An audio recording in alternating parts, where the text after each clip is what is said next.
Welcome to Unlearn the Crap TV with your host, Kathy Baldwin. Unlearn the Crap TV is more than just a show. It's a movement towards breaking free from the disempowering structures designed to benefit the few at the expense of the many. It's about education, healing, and unlearning the detrimental beliefs that have been ingrained in society for generations. So now, please welcome the host of Unlearn the Crap TV, Kathy Baldwin. Welcome to another episode of Unlearn the Crap and Level Up. Your Soul is Calling. My name is Kathy Baldwin. I am your host. I am so excited to have this conversation with you because Unlearn the Crap is about releasing the conditioned responses and automatic programming that create disempowerment and take us out of our own alignment. It is what takes us away from our zone of genius and creates disease and dysfunction in our lives. It is also the physical manifestation of our emotions, our stress hormones, and connects our mind, body to all three of our hearts, from our heart, our brain, and our gut. We are interconnected, interrelated beings. And this conversation that we're about to have with today's guest, Dani Rosenblad James, is going to show you just how intricate our mind and our body is, and how important it is that we take care of understanding the connection of our thoughts and our brain chemistry, both physical, emotional, intellectual, and in every other way. Welcome, Dani. Thanks for having me. I'm so excited to have you here today. Could you please tell us what crap you need to unlearn for you to level up? So you asked about unlearning the crap. Well, I know that I've had to unlearn a lot, but the most important was getting out of my own way. And when I mean that, I'm talking about like the self-sabotage, the self-doubt, thinking that I was unworthy, things like that. Just those were the biggest parts in my life that I had to work on fixing, or at least healing from, and realizing that I'm good as I am. I don't need to do all of these extra X, Y, and Z things. I am good as I am, and I should love myself for that instead of comparing myself to how I used to be and things like that. Yeah. I love the fact that you said the way you used to be. And this is going to make sense to our audience after we get into our conversation. But before we do that, could you please tell everyone who you are and how you serve the world now that you've unlearned your crap and you've leveled up? Yeah. So, I've become a writing coach because my passion is all about helping others get their story out there. And once I learned this, I was like all for it. And the reason that I learned this is because, well, I wrote my own book, an international bestseller. And so like that was the stepping stone to opening a whole new world for other writers out there. And I realized what I was lacking when I was on my own writing journey. And so I wanted to give back with that. And then on top of that, I'm also a managing partner with She Rises Studios and doing She Wins in lovely Sweden, where I live. I love that. Would you mind telling everybody about the journey of writing your book and your story? Because your story is amazing, for one, but it's also your voice, which is what you were talking about. So it sounds to me that you found your voice through writing your own story. Am I correct? Yeah, it actually, yes, in a way, like there were layers. So first I was actually on a lot of podcasts, and I found out that my story had a lot of meaning. People wanted to hear it. So I went on all these podcasts, and then the podcasters kept saying to me, "Oh, when's the book coming out? Oh, is there a book?" And I was like, "No, like what are you talking about? What, a book? It's not that good for a book." And then I just kept hearing it over and over. And then I was like, "Huh, maybe I should make this into a book." And so when I made it into a book, it was like self-discovery all over again, more healing. It was a crazy experience just to do that whole process. And I've always, always loved writing. And I've actually wanted to be an author since I was a little kid. But, hearing from the adults as a kid, like, what do you really want to do with your life? What do you really want to become? Because an author wasn't a real thing, I guess. So I kind of put it on the back burner and didn't think of anything of it. And it just came to me at the right time in my life. And I'm so thankful for it. So like that was the beginning journeys of the whole writing experiences.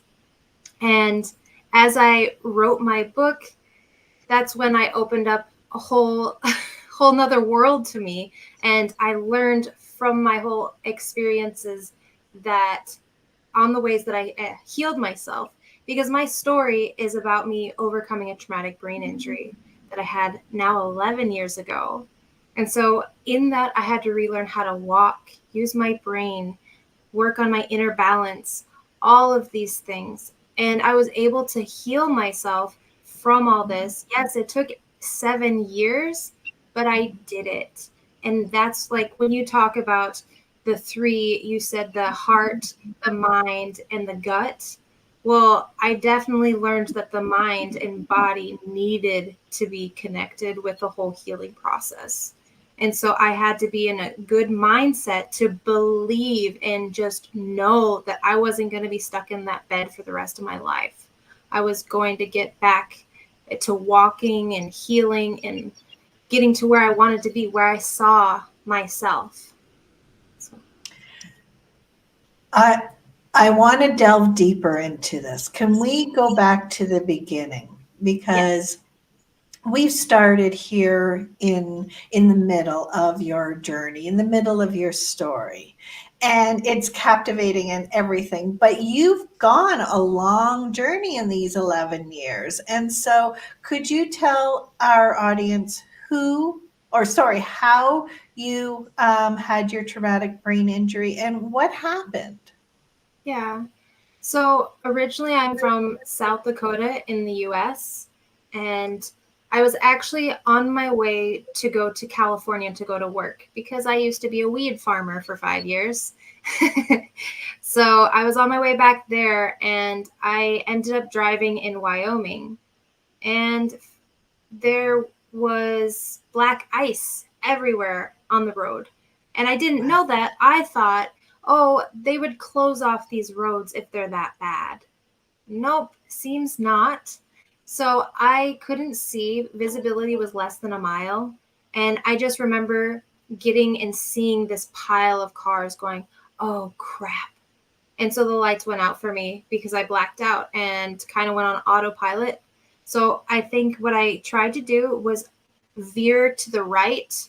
And what ended up happening is I clipped the front of my truck on one of the vehicles and then spun and did a 360 or a 180. I can't remember how big the spin was, but my truck turned into a convertible.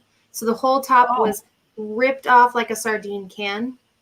I had learned if I had been any taller, I would have been decapitated. And the sheriff who had found me, he said that was the worst accident he's ever seen his entire career. And he was going to be retiring in 2 or 3 weeks. So that was a pretty big eye-opening thing. I heard later on from him. And they had to send a helicopter to come get me and to take me from there.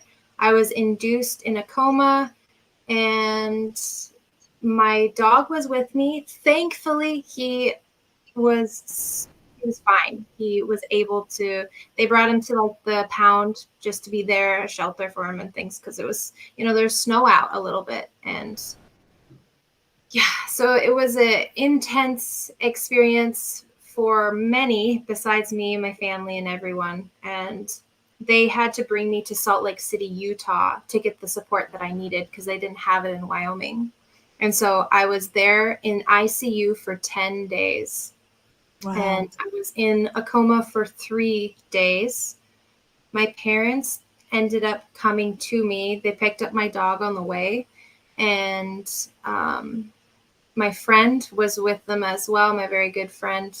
And yeah, it was a eye-opening thing when I finally did open my eyes and was like, what's going on? I had no recollection. Everything was foggy.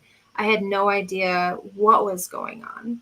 And so they told me, and I'm just laying in the bed in the hospital going like, what now what? And then that's when I heard it inside me. And it was this inner voice saying, this is but a moment. And when I heard that, I realized that, oh, I get to choose what happens next. This isn't Wow. out of my hands. I get to choose. And so like that's when I chose that I wasn't going to stay in that bed for the rest of my life. I was going to get up, I was going to start walking again, and I was going to get better. And so like it's all about your mindset, and that is proving it to me right there, because it's like if I was in a negative mindset like, oh, woe is me, I'm stuck like this for the rest of my life, oh, then I wouldn't be where I am today. I know that for a fact. But that's just Absolutely. I could not I can't express how powerful your story is and the goosebumps that I got as you were talking about it. Because the one major thing that I talk about through Unlearn the Crap is that our power is in our decisions and in our perspective. And your story of a horrific accident in a coma, traumatic brain injury, and you had the wherewithal to choose to live, to choose to embrace your power and not feel sorry for yourself. Did you ever have those moments of pity? Because I mean, you're human and we all have this, oh, I can't believe this happened to me moment. Did that happen? oh yes, so many times. But when those times happened, something else would happen along the same lines that would help me get that motivation again. So like for instance, like at the beginning, it was like a month or two in my healing process because I'm crazy and I was like, I need to go back to work in California. And so I got back there, could only do an hour of work a day, and then I had to like lay down and rest for the rest of the day because I also had fractured my neck as well. So it was, I wanted to be like I used to be, and I couldn't accept that I was so broken. So letting myself heal was very hard, but it was that man that was in my life at that time was just my friend, who's my husband now, saved me from myself.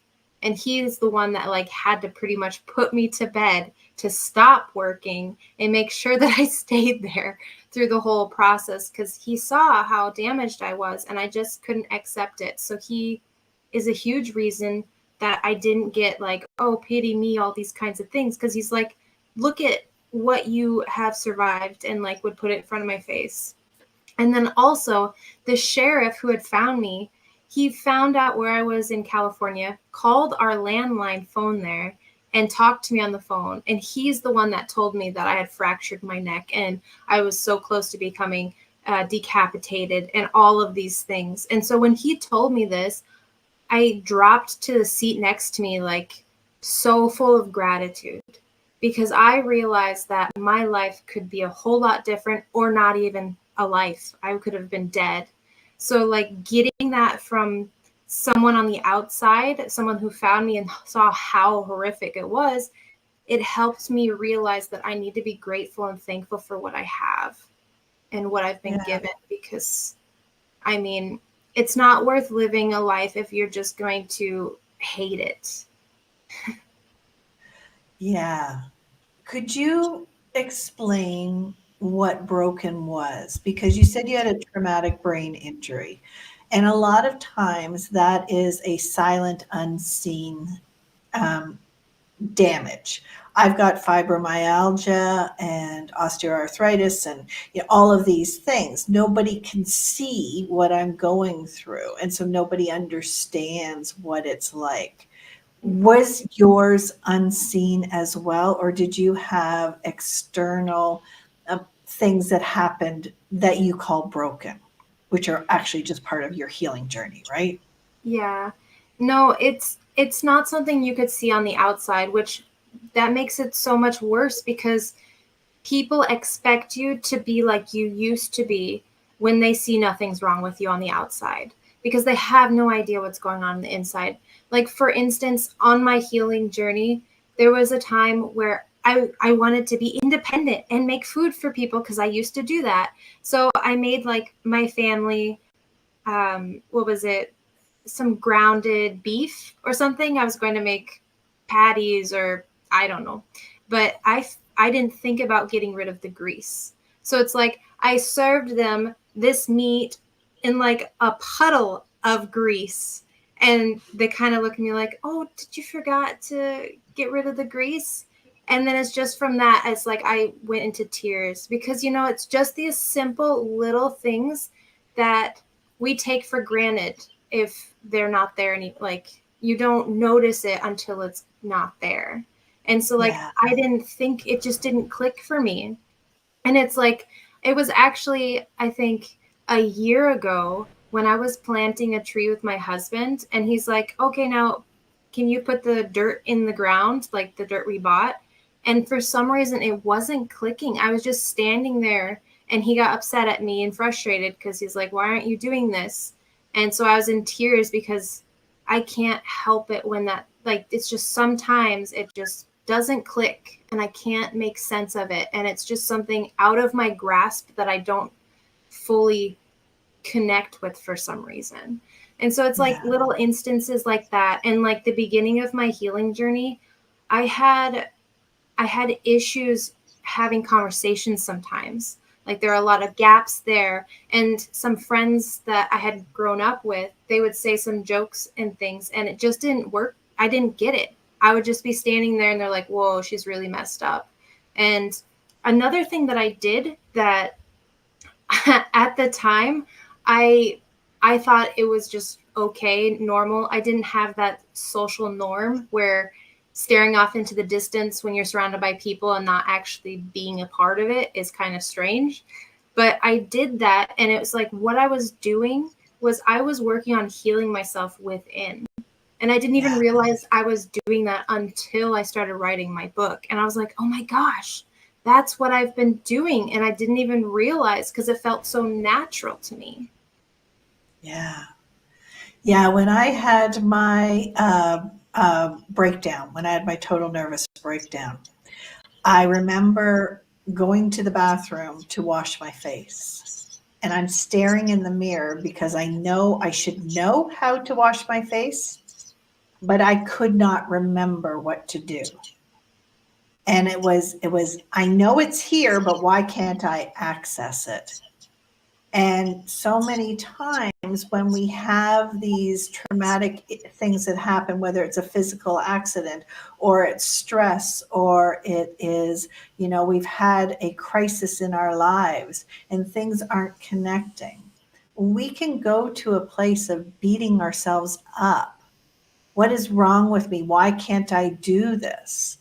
Instead of being able to look back and go, oh, um, there is a misconnection, because the way our brains fire is it is like a pathway, and we have a series of dots that the electrical impulses go from dot to dot. And if that gets broken through trauma like you had or anyone else, those chains are broken. How do you handle when you come across those moments of, oh, I have another broken connection here that my brain is trying to heal? Well, nowadays, if that comes up, I say, "Oh, I just haven't gotten this healed yet." I don't I don't really like to say broken nowadays. I see it more as a strength more than anything, because it's these broken things that makes me or makes us who we are. And it's those broken things that strengthen us. They're Yeah. like, they become our power, and they're things that we are able to grow from. They're lessons to be learned. I mean, I I want it to be seen in a nice light than another way, because what's the point of holding on to the negative side of being broken? Like, this is something that I actually spoke about on the Women Thrive Summit. Was all about how so many of us want to put the pieces back together and make it whole once again. But it can't happen, because when something's broken and shatters, there are thousands and thousands of pieces.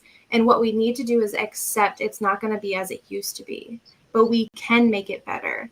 And the way we make it better is learning what we can do, how we can grow from these things. And it then we have to love ourselves as we are, what we come from this and everything. And it's like, these things, all these obstacles we go through in life, they're put there for a reason. I mean, I truly believe everything we go through in life, no matter how hard or rough it is, it's put there for a reason. And that's how I feel like about my traumatic brain injury and a whole lot of other plethora of things I've gone through in my life. I'm not saying any of them are pretty, but I'm thankful that I was able to learn from them and grow from them. Absolutely. I love the way you're talking about not being broken, because one of the things that I use is the universal laws. So, the law of polarity or the law of relativity, and changing our perspective. Unlearning the crap is about rewiring our brain. And so when we have these broken connections, we're actually speeding up the unlearning of what didn't work for us. And we have the choice and the opportunity to say, what do I want this to be? What do I want to strengthen? So when we have a stress or a trauma that disrupts a learned condition response, we can now just circumvent the unlearning and go directly to the empowerment. What do I want? Okay, so in this moment, I want to make decisions quickly. I want to be my most aligned, empowered self. What does that mean? How do I do that? Did you use those type of strategies in your healing journey? You know, I think what I did on my healing journey is I followed my intuition. Even though I fully didn't understand it or really know about it, because when I was on my healing journey, I definitely didn't know anything about spirituality. And I I was kind of against all that stuff, thinking it was just a bunch of hocus pocus and all that kind of stuff. Ooh, yes, yes. Yes, and it's been actually these past couple years where I went fully into it, and I actually studied at Proctor Gallagher Institute and studied all the laws like you're talking about, and did all of those things, and it just opened so many more doors for me. And that's also like that same instance is when I started writing my book and taking my life into my hands more, and realizing that we have so much more power than we truly believe. And like doing all of these healing and the inner work opened my mind and made me realize all of these things, that it connected back to my healing process from the traumatic brain injury. And I was like, oh, wait, I was doing that. Oh, wait, I was doing that and that. Wow. And just like amazed that I had this innate feeling to do these certain things. And I didn't know why or what. But then now, as I reflect back, I'm like, it makes sense why I did certain things here and there. And it amazes me. So it's like on my healing journey, the first year, I did some crazy things. So I went to, he became my husband, my buddy that was watching me then. And we went to Yosemite Falls, the Yosemite National Park, and we did the Yosemite Falls hike. So mind you, this is still the first year of a traumatic brain injury. And I'm like, let's go on a hike. So we ended up going up that hike, and I found out like every 5 minutes I had to stop and rest because I would have such a pounding pain in my head from all of it. And I told my husband and my dog, I was like, you guys go ahead of me, because I could feel that I needed to stop and rest throughout the whole time. And it was about the halfway point to getting up to the top that I was like almost about to give in and go back down, because I was in tears. I had trouble breathing, all of these kinds of things. My head was pounding. And in that same instant, a hiker came down and said, "Oh, you're doing great." And just that, I was like, oh my gosh, thank you. And I started doing a mantra, slow and steady wins the race, because I realized I had to rest and it was okay. I was starting to accept it. And of course, there were still some instances where I felt like giving up. And then another hiker would come down and be like, oh, you're getting so close, just a little further. Like that just kept happening. And so when I finally did get to that top, that was the most beautiful view I've ever seen. And the reason is because the journey that it took to get up there. And I realized that since I pushed myself to do that, I showed myself not to limit myself, not to be in my own way of healing, and to show that I can do it. And like, that's what I learned when I like looked back as well, as like, I subconsciously knew that if I didn't do that, or if I turned back, I would have been limiting myself, saying, you can't do that. You have a traumatic brain injury. Oh, wait, you can't do that. You have a traumatic brain injury. Oh, you can't do that because you have this. Like, I didn't, for some reason, I knew that. So yeah, it's pretty spectacular. What a fantastic example of, first of all, listening to your body. Mhm. Listening to your body and honoring what it's saying. It was telling you to slow down. And instead of beating yourself up, I should be able to do this. I expect that I'm going to do this. I am going to put on my big girl panties and I'm going to soldier on, and I'm going to force myself to do it because my will is stronger. No, you went, oh, my body wants to slow down. And then that story also showed the beauty of community and supporting and encouraging each other rather than tearing us down, and how those moments of a stranger saying a kind word makes a difference in someone else's life. What a beautiful, beautiful story that connects everything that this podcast and Unlearn the Crap is about. Oh, good thing I said it then. So I want to circle back to the beginning of our conversation. One of the things that you had said was that you had always wanted to be a writer. But you were conditioned to, come on, get your nose out of the sky. Don't daydream. What do you really want to do? What do you really want to be? Our education system was designed to funnel us into jobs. It was designed to funnel us into a system that fed the system instead of the individual. And so many of us were told to, who do you want to be? What do you want to do? And we were creating our identity around our expectations of our JOBs. And we are in massive, massive paradigm shifts that are happening all over the world. Those systems are breaking down. I just recently heard that about 85% of computer programming jobs are gone, and they will be gone forever because they've been replaced by AI. And we're seeing that in so many different industries and businesses. And so the call of empowerment and coming to ourselves and our finding our voice and our story.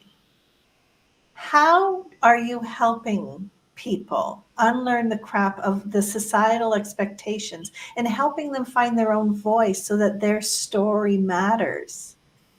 Oh, I love how you said that, because I'm I I get so passionate about this exact thing. Is I want everyone to realize that they have a story, and everyone's story truly does matter. And the way Yeah. that I tell my community members is write from the heart.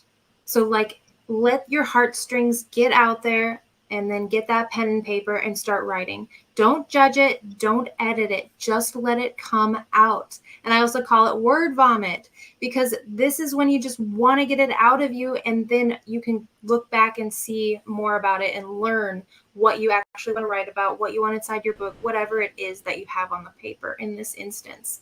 But this, doing these kinds of acts, is being your true self, and it's all about authenticity as well. Is you're letting your true self come out. And what better way than in a story of your own personal experiences?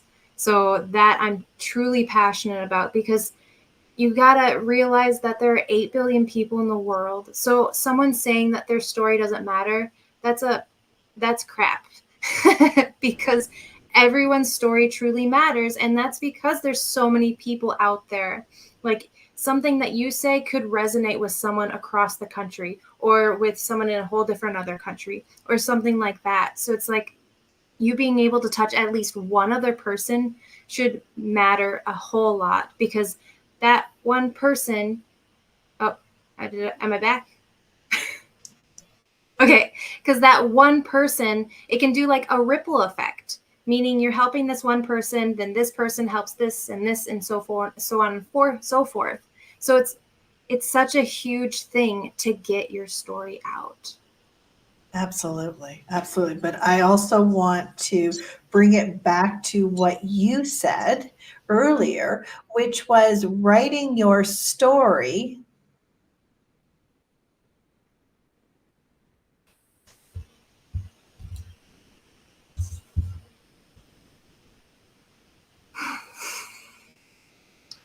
I think I'm back. Oh my gosh. You're still frozen here. I'll wait. Your voice has come back, but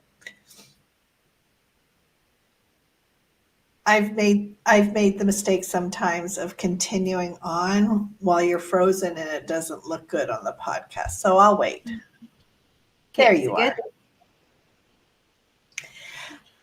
I love the way you're phrasing that all of our stories matter and that we will connect with somebody. But I also want to connect to something you said earlier, which was getting your story out of you was beneficial for you.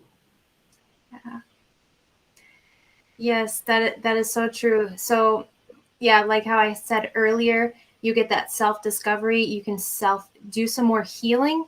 So, like, for instance, I wrote my book and I thought, oh, there's not anything else to heal. I've already done the work. I've already done all this extra stuff. Oh, no, no, no. I found more. And I was like, what is going on? And I actually stopped writing for a little bit there, because I started getting the horrible pains in my head, and I was reliving the pains from my traumatic brain injury. And so I actually reached out to my mentor at the time, and she told me that you have to remember that's in the past. You're in the present. Your present self is not like that. You need to become aware. And when she told me these kinds of things, I was like, but then I did it. And since I kept that mindset while I was writing, like, oh, I am aware, this is not me anymore. And as I kept doing that as I was writing, I was able not to get those pains anymore. And then I was able to keep writing. So it's like I learned how to write and work on looking at my past in a different light as well. So I was able to heal in a whole nother level, a whole nother way, because I have a different perspective on my life when you're writing it. It's amazing. And I didn't realize that those can happen just from writing your story. And I think it's something that a lot of people need to do to help themselves in so many other ways.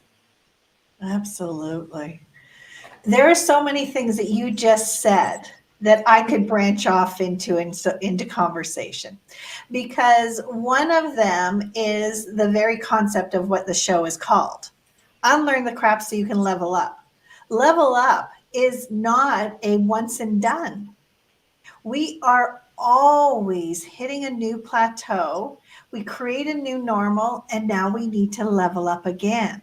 And each time we level up, we're cutting out the things that don't serve us, the things that we've outgrown, the things that we've healed, the changes in our perspective. And what that story was just so incredibly perfect to help people understand that our story matters even to ourselves. It helps bring us into our own alignment. And even if it's not a bestseller or it doesn't serve millions, we're not the next J.K. Rowling's.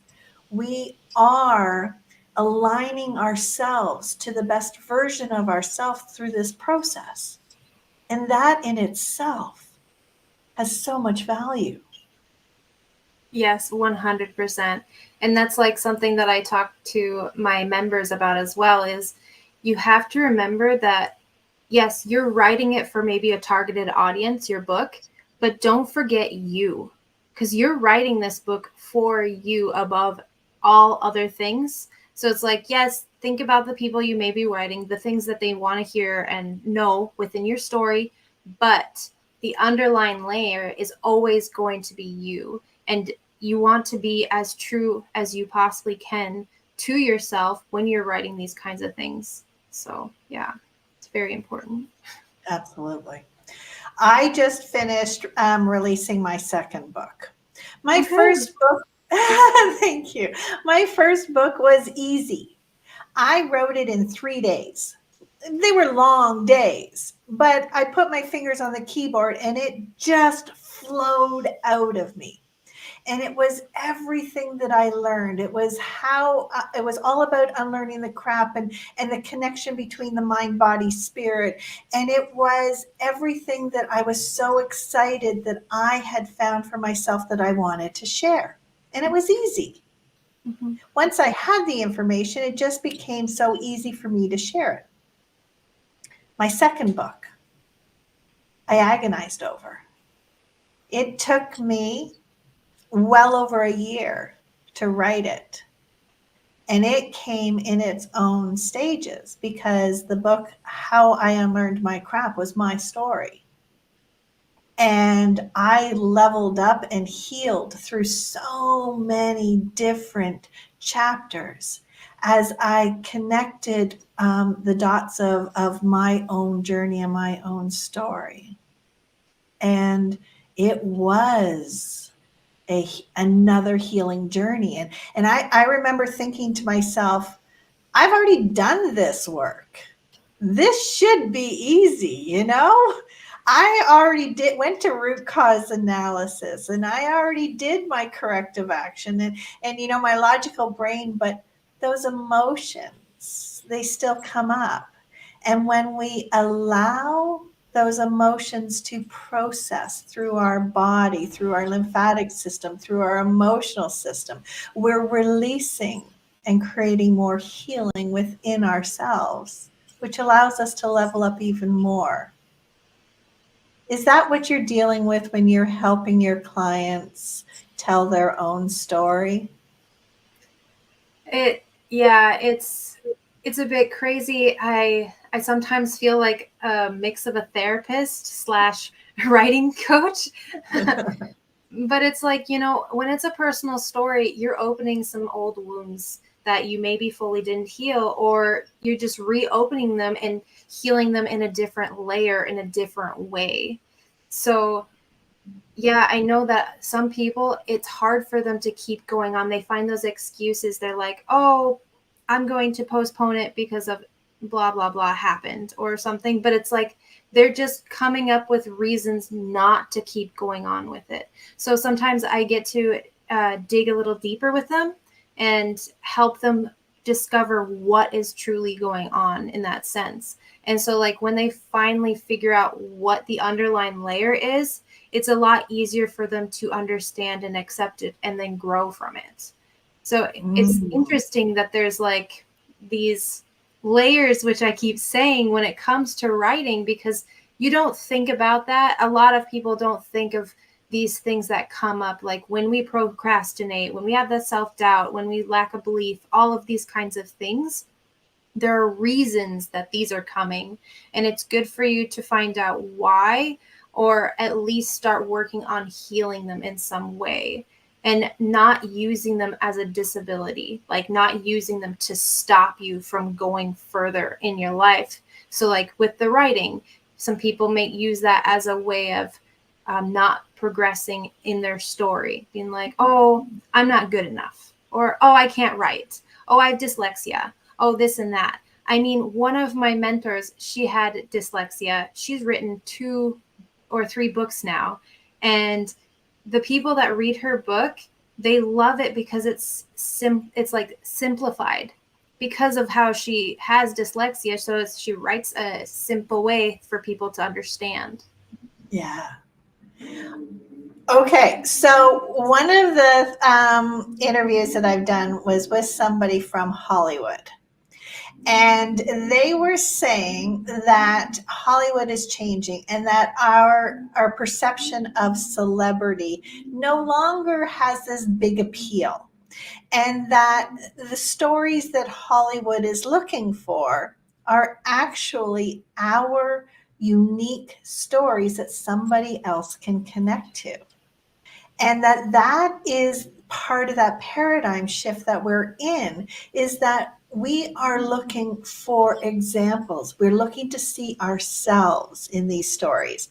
So your example of somebody being able to write and communicate in the way that is aligned with them and their skills, because I always think that this whole labeling of neurodivergent or any of these other things that happen are labeled us as if there's something wrong with us, instead of going, this is how your brain processes. It's a different operating system. We can't say that an Apple operating system is better than an Android. Well, I can't. Some Apple people can. You know what I mean? It's just a different way of doing it. And I that is such an amazing example of how that works. Yeah. Yeah. And I love how you said that, because it's so true. Like what I tell a lot of people when it comes to like ADHD, because I'm pretty sure I have it, but it doesn't like I would rather not give myself a label. And so like if someone's like, oh, do you have this? I'm like, oh, what? You mean my superpower? Oh yeah, I have a superpower. Because like that's what I see a lot of these as. I would rather see them as something that you can grow from, rather than limit yourself with it. Because it seems Yeah. like when you do put it in a label form, you start to define yourself by that as well. So then it limits you again. Like that's another reason I work on avoiding saying my traumatic brain injury. I know I still do, but I try to avoid using the my part of it, because then it's like I don't want it to define me. I want people to see it as something I grew from, and I don't want it to be so connected with me, in a sense where people, I don't know. It's hard to explain fully, but it's like I think of some of those groups out there that are like specifically for traumatic brain injury or for something. And it's like these people come together to help and support one another. However, they're talking about all the negative stuff that comes from this, and they're not thinking of any of the good things. So people come Yeah. together and have themselves defined by this tragedy that they went through, and they're not seeing the good at all. And it's just, I left those kinds of groups because I didn't feel that it was good for my heart, my soul, and I wanted to see the good that came from this instead of holding on to the bad. Absolutely. Absolutely. Our traumas, so traumatic brain injury is a trauma, it's a physical trauma, but we all have a trauma story. We cannot be human beings and live to an adult life without incurring trauma of some kind. And while some people will say, well, there's stronger traumas or easier traumas, trauma is trauma. It's the same as emotion. Sad is sad. Pain is pain. There is no scale or rating it. But on the other side of our traumas, everything has a polar opposite. And yes, there was that trauma, but there is beauty on the other side of it. And if we spend all our time only looking at one side, we're missing the gift that the other side has. Yes, 100%. And I love the law of polarity because of that. And it's like, it's one of those that's a big hit or miss with a lot of people because they look at their own personal life and they're like, wait, that's supposed to be okay. I'm supposed to see something good in that they went through or something. But it's like, yes, you do. And it's hard to take that at times. And I completely understand. And maybe I haven't been through exactly what these people have been through. But it's like, it might take a while for them to see the good side of it. I mean, sometimes it takes years to finally see the good side of some bad situation, but it's still there. Absolutely. And so many times people think that finding the good side of it and seeing both sides makes that trauma as if it was okay and it was supposed to happen. It's not about validating that it was okay, because it wasn't, but it happened. And it's coming to a place of acceptance and knowing that, yes, this did happen. And what am I going to take from it? Am I going to live in the trauma of it, or am I going to live in the victory of it? Because we have a choice and we have a decision, just like you did when you were laying in that bed, just coming out of a coma, almost losing your life. And if not losing your life, losing who you were and having to live in transition to who you were becoming. If you had have stayed in the place of this shouldn't have happened to me, woe is me, and spent all your time living the what ifs and the should haves and what could have and all this other, you wouldn't now be living the life you're living. Yeah, and that's so true. And I agree with you full-heartedly because I know that, and there's something inside of me that I think has always known to see the brighter side of things. And this is what helped me push on in life when the going got hard. And that came a lot as a kid and my upbringing and all these different things. But yet I was able to, for the most of the part, be able to see the good side in those bad situations. And now, like, as I reflect back on it, I was very connected with my intuition, and it saved me from so many bad situations. I mean, I used to be a hitchhiker and working on a weed farm and doing all of these unconventional ways of living because I didn't want to be put in a box. And that was like something I grew up with, always kind of fighting against the norm. Which defines who you are right now as a pioneer in writing your own book, becoming an author, helping others to get their own voices, with your creating your She Wins networking group in Sweden. It's all about living outside of the box, unlearning the disempowering crap that took you out of alignment and said, this is who Dani is. Yeah. Yes. And I mean, I love my life now. And it's like, of course, there's still some of those off days or those days you feel that are bad, but that's how everyone is. It's like you have good days and you have bad days. And what you need to do when you do have those bad days is remember that it'll get better and work on finding little ways that you can get in a better mood. For instance, like I have a shifter list. And this is where I have a list of all these things that make me happy on it. Like one thing is making my son, like tickling my son and making him laugh. That makes me happy. And another thing is like listening to the song I'm Feeling Good by Nina Simone. That makes me feel good just hearing it. And I'm like, oh, yes, I'm in a good mood now. And like it helps me. And of course, there are going to be days maybe that these things don't work. But then that means that I need to accept the feelings I have and just let them be and then let them go through me and then they will leave because what we resist persists. So it's like when Yes, you're pushing away those negative feelings, they're going to come back tenfold. And then you'll be absolutely. like having harder time pushing them away the next time and the next time. And then you'll be depressed laying in a bed for I don't know how long. But it's like we have to accept those bad feelings and it's okay to feel bad and have these. You just don't take them in and like keep them forever. You Yeah. just let them be and then you let them go. Absolutely. Because not everything in our life is easy and perfect, and not everything happens the way we think it should or the way we expect it to.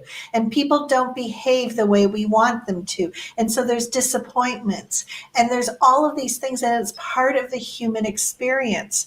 And when we think that we are exempt from that, that should not happen to us, instead of understanding that one of the laws is the law of rhythm, and we come in cycles, and we can't always be happy and we can't always be up, just like we have to have rain and have the sunshine. We have to have the night as well as the day. We have to have winter so that we can rest and rejuvenate, so that in the summer we can flourish and thrive. And it's all a part of a complete system. Yes. And sometimes those negative things are not rejections, they're redirections. Mm-hmm. Yes. And then also when you do this, when you accept them and just let them be and let them go, then the next time they come, they're not as strong. And then soon they'll be like smaller and smaller and smaller over the thoughts or the feelings that's going on for you. So it's a very big thing to help yourself when you're accepting them and when you actually are letting them be in you and then letting them go. So it's a big step to make you get into the better version of yourself. Because that's what it's all about. Yeah. It's about us living in our alignment and bringing our gifts and our stories and our zone of genius to the world, so that we can help the next person level up. And what you're doing now that you've written your book and you're putting a hand back and saying, I've walked this, now I can show you the way and I can help you. That is the purpose of what you went through. Mm-hmm. Yeah, it is. And it also helped me realize us as humans, the power we have inside of us that we forget. So it's like we can do so much, like you had mentioned about the mind, the body, and the gut. It's like if we truly start listening to those, we can help ourselves tremendously and we can make any of our dreams come into a reality.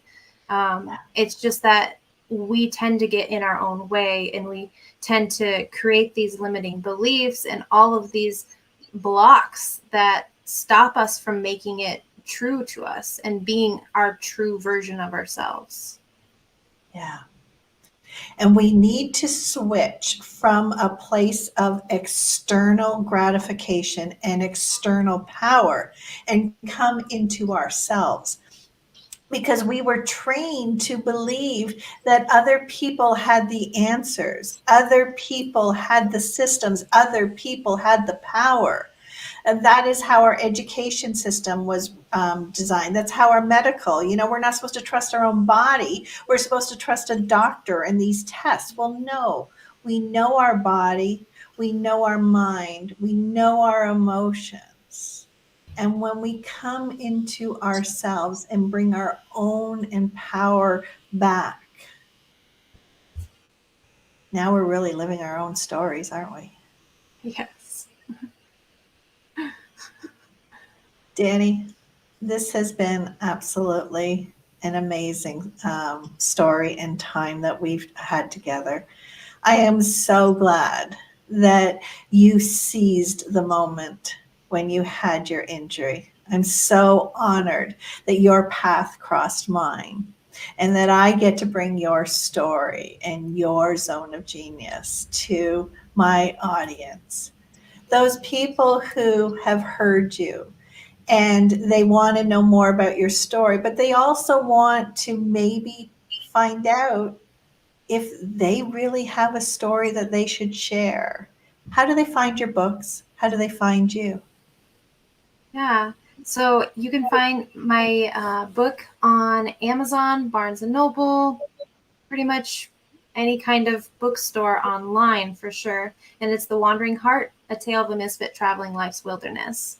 And then if you're ready or you just need guidance or you just need someone to talk to about writing a book, you can go to my community on school platform. So it's school.com, the Storyteller's Path. And then you can just join there and I'll be there guiding you and helping you figure out the beginning of your discovering yourself. Thank you so much. I have loved every moment of this conversation, and I know that you are on the right path and you're guiding others. And it just, it warms my heart to see this true example of empowerment and being guided internally. Thank you for joining us here. Yeah, thanks for having me. It was great talking. Absolutely. Until next time, make sure that you continue to question everything so you can achieve anything. And join us next episode on Unlearn the Crap and Level Up. Your soul is calling.